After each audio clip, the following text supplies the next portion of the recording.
Background నుంచి వచ్చిన నాకు పెద్ద పెద్ద ఇంగ్లీష్ చదువులు చదువుకోకపోవచ్చు కానీ నాకు కామన్ సెన్స్ ఉంది. Common sense is biggest asset for any one. Language is not an a knowledge, language is only for communication.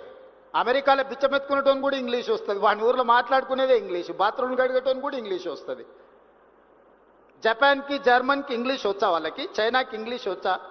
ప్రపంచ దేశాలను చైనా, జపాన్, జర్మన్ శాసిస్తుంది కదా, ఎంతమందికి ఇంగ్లీష్ వచ్చా? దేశంలో పరీక్ష పెట్టుండ్రి.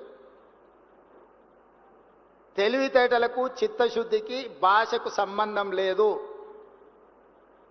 భాష వచ్చిన వాళ్ళందరూ విమానాలు నడుపుతలేరు, భాష వచ్చిన వాళ్ళందరూ రాకెట్లు తయారు చేస్తలేరు. భాష వచ్చిన వాళ్ళు బట్టల షాప్లో బట్టలు అమ్ముతారు, బాత్రూమ్లు కడిగేటోళ్ళు కూడా ఉన్నారు భాష వచ్చిన వాళ్ళు. అదేం పెద్ద విద్య అని నేను అనుకోవడం లేదు. మంచిదే ఒక అడిషనల్ క్వాలిఫికేషన్.